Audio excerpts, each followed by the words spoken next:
Sa mundo ng basketball, laging may galaw sa mga teams lalo na kapag gusto nilang mas maging solid ang lineup nila. Hindi nawawala ang mga usapan tungkol sa possible na pagkuha ng players na pwedeng makatulong agad sa system. At ngayon, isa sa mga mainit na pinag-uusapan ay ang San Miguel dahil mukhang may plano silang magdagdag ng bagong puwersa sa roster nila. Hindi lang basta pangalan ang hinahanap ng isang team, kundi yung swak sa system at kayang magbigay ng impact sa loob ng court. Kaya interesting pag-usapan kung paano makakatulong ang mga posibleng additions lalo na kung ang goal ay mas lumakas pa sa parehong offensive at defensive side. Importante rin yung consistency at effort dahil yun ang madalas nagiging difference maker sa dikdikan na laban. Unang topic, si Joshua Munzon. May mga ulat na tila interesado ang San Miguel sa kanya. At kung titignan mo ang laro niya, may sense kung bakit. Si Munzon ay isang player na may solid na all-around game. Kaya niyang mag-score, kaya niyang magdepensa, at higit sa lahat, may size siya para sa kanyang posisyon. Sa San Miguel, malaking bagay ang ganitong klaseng player dahil nagbibigay ito ng dagdag na flexibility sa lineup. Sa offensive side, may kakayahan si Munzon na gumawa ng sariling tira. Hindi siya yung tipong aasa lang sa pasa, kaya niyang umatake off the dribble at may mid-range game din na maaasahan. May control din siya sa pacing ng laro, hindi siya basta nagmamadali kahit may pressure na. Kapag nasa loob siya ng system ng San Miguel, pwede siyang maging additional offensive threat na magpapahirap sa depensa ng kalaban. Hindi pwedeng i-focus lang ng kalaban ang depensa sa ibang scorer dahil may isa pang pwedeng sumabog anumang oras. Dagdag pa dito, kaya rin ni Munzon mag-contribute sa ball movement. Hindi siya selfish na player, marunong siyang maghanap ng open teammate kapag kailangan. Ang ganitong klase ng decision-making ay importante lalo na sa half-court sets kung saan kailangan ng tamang spacing at timing. Sa ganitong setup, mas nagiging smooth ang flow ng opensa. Sa depensa naman, malaking tulong si Munzon dahil sa kanyang length at effort.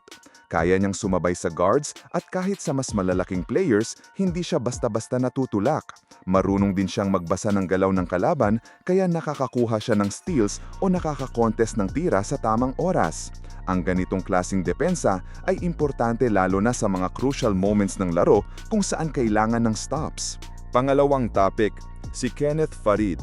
May mga ulat na mukhang may chance na magpalit ng import ang San Miguel depende sa mga susunod na laro at isa sa mga pangalan na lumalabas ay si Farid. Kung mangyari ito, malaking pagbabago agad ang makikita sa playing style ng team dahil ibang klaseng energy ang dala niya sa loob ng court. Si Farid ay kilala sa kanyang energy at effort. Hindi siya yung tipong aantay lang ng bola, kundi siya yung gumagalaw palagi, lalo na sa ilalim ng basket. Ang kanyang rebounding ability ay isa sa pinakamalakas niyang asset. Consistent siyang kumukuha ng bola sa magkabilang side ng court, offense man o depensa. Sa San Miguel, malaking tulong ito dahil nagbibigay ito ng second chance points at dagdag na possessions. Sa offensive side, hindi man siya kilala sa outside shooting pero sa loob ng paint, sobrang epektibo niya. Malakas siyang mag-finish sa ilalim at hindi natatakot sa contact. Kaya rin niyang mag-convert ng putbacks galing sa offensive rebounds na madalas nagiging easy points. Ang ganitong klaseng laro ay bagay sa sistema ng San Miguel na mahilig umatake sa loob at mag-establish ng physical presence. Dagdag pa dito, malakas din siya sa pick and roll plays. Kapag binigyan siya ng tamang pasa sa tamang timing, kaya niyang tapusin agad sa ilalim. Dahil dito, napipilitan ang depensa ng kalaban na mag-adjust na pwedeng mag-open ng ibang options para sa teammates. Ang ganitong pressure sa depensa ay mahalaga para magkaroon ng mas balanced na opensa ang team. Sa depensa naman, dala ni Farid ang hustle at intensity. Hindi siya tumitigil sa pag-contest ng tira at sa paghabol ng bola. Kahit sa transition, mabilis siyang bumalik para tulungan sa depensa. Marunong din siyang mag-box out na isang basic pero sobrang importante na skill para makontrol ang rebounding battle. Sa kabuuan, kung matutuloy ang mga galaw na ito, makikita natin ang San Miguel na mas nagiging dynamic. Si Munzon para sa all-around support at perimeter strength, at si Farid naman para sa inside presence at energy. parehong may kanya-kanyang maibibigay na pwedeng mag-elevate ng laro ng team sa mas mataas na level. Sa huli, ang mahalaga ay kung paano mag-fit ang mga piyesa sa sistema. Dahil kahit gaano kakaling ang isang player, mas lalabas ang galing niya kung swak siya sa galaw ng team. At kung mangyari ang mga ito, malaking chance na mas maging solid ang San Miguel sa darating na mga laban at mas maging handa sa mas mabigat na hamon. Sa mundo ng basketball, laging may galaw sa mga teams lalo na kapag gusto nilang mas maging solid ang lineup nila. Hindi nawawala ang mga usapan tungkol sa possible na pagkuha ng players na pwedeng makatulong agad sa system. At ngayon, isa sa mga mainit na pinag-uusapan ay ang San Miguel dahil mukhang may plano silang magdagdag ng bagong puwersa sa roster nila. Hindi lang basta pangalan ang hinahanap ng isang team, kundi yung swak sa system at kayang magbigay ng impact sa loob ng court. Kaya interesting pag-usapan kung paano makakatulong ang mga posibleng additions lalo na kung ang goal ay mas lumakas pa sa parehong offensive at defensive side. Importante rin yung consistency at effort dahil yun ang madalas nagiging difference maker sa dikdikan na laban. Unang topic, si Joshua Munzon. May mga ulat na tila interesado ang San Miguel sa kanya. At kung titignan mo ang laro niya, may sense kung bakit. Si Munzon ay isang player na may solid na all-around game. Kaya niyang mag-score, kaya niyang magdepensa, at higit sa lahat, may size siya para sa kanyang posisyon. Sa San Miguel, malaking bagay ang ganitong klaseng player dahil nagbibigay ito ng dagdag na flexibility sa lineup. Sa offensive side, may kakayahan si Munzon na gumawa ng sariling tira. Hindi siya yung tipong aasa lang sa pasa, kaya niyang umatake off the dribble at may mid-range game din na maaasahan. May control din siya sa pacing ng laro, hindi siya basta nagmamadali kahit may pressure na. Kapag nasa loob siya ng system ng San Miguel, pwede siyang maging additional offensive threat na magpapahirap sa depensa ng kalaban. Hindi pwedeng i-focus lang ng kalaban ang depensa sa ibang scorer dahil may isa pang pwedeng sumabog anumang oras. Dagdag pa dito, kaya rin ni Munzon mag-contribute sa ball movement. Hindi siya selfish na player, marunong siyang maghanap ng open teammate kapag kailangan. Ang ganitong klase ng decision-making ay importante lalo na sa half-court sets kung saan kailangan ng tamang spacing at timing. Sa ganitong setup, mas nagiging smooth ang flow ng opensa. Sa depensa naman, malaking tulong si Munzon dahil sa kanyang length at effort. Kaya niyang sumabay sa guards at kahit sa mas malalaking players, hindi siya basta-basta natutulak. Marunong din siyang magbasa ng galaw ng kalaban kaya nakakakuha siya ng steals o nakaka-contest ng tira sa tamang oras.